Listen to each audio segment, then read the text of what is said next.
Let's say you go to a shop to buy groceries. Just when you're at the billing counter, the shopkeeper tells you, sorry, you can only buy 3 pieces of vegetables and 1 piece of fruit. We're facing a shortage. Sounds like a third world nation struggling to feed its population. We're talking about the UK, our former colonizers, and the sixth largest economy in the world. Today, we'll be looking at why is the UK back to rationing food like it is World War III, and why should the UK's condition serve as a red flag for all of us. Welcome back to Revolution Read On, a daily podcast where we break down one story from the world of business and finance. Click on the subscribe button to never miss an update from us. Here's your story for today.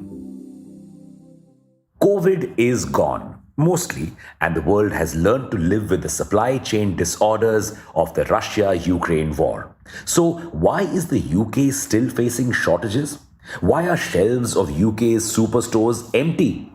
Because of high import dependence, rising costs of electricity, climate change, and Brexit. We'll explain in detail. First, high import dependence. The UK's self-sufficiency for vegetables is 56% and only 16% for fruits. Reason? The UK's climate. On an average, the UK gets 1,403 hours of sunlight each year. India gets anywhere from 2,600 to 3,200 hours of sunlight. Now, the UK does grow some fruits and vegetables in the winter as well, but this requires the use of greenhouses which use electricity to keep the planted area warm.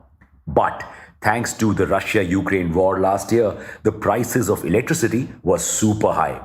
Many farmers couldn't afford these high costs. Veggies, especially salad veggies like lettuce and tomatoes, which are currently in short supply, usually have a very low margin. So many farmers didn't grow these crops in winter and have only just planted them. Result, the UK had to rely on imports.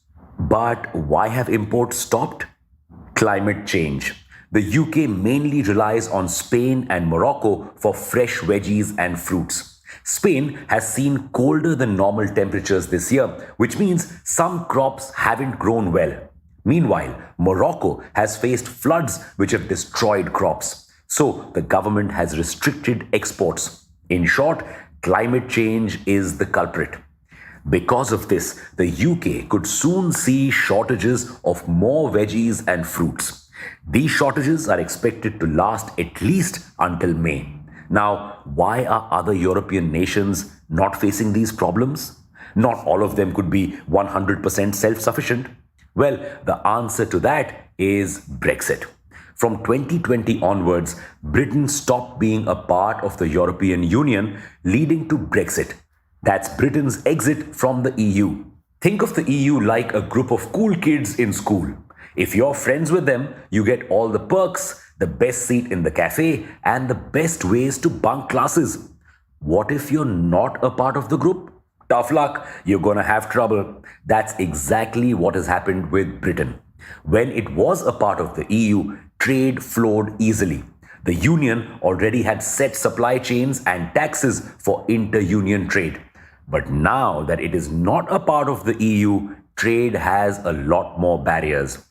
According to a survey of the London School of Economics, the exclusion from the EU now means the UK has to conduct more regulatory checks, leading to more delays.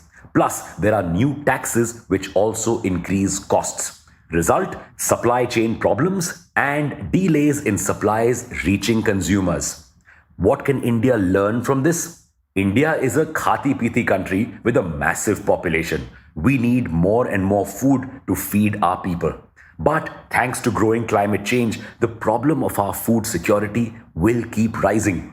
We're already concerned about our wheat crops this year because of rising temperatures. Our tea and coffee crops are also threatened by climate change. What's more, India right now imports a lot of food items: pulses, fresh fruits, snacks, oil seeds, and nuts. If these countries also continue to face climate change issues like us, we could also face shortages. So let's hope that we become self-reliant for food, or even better, become a net exporter.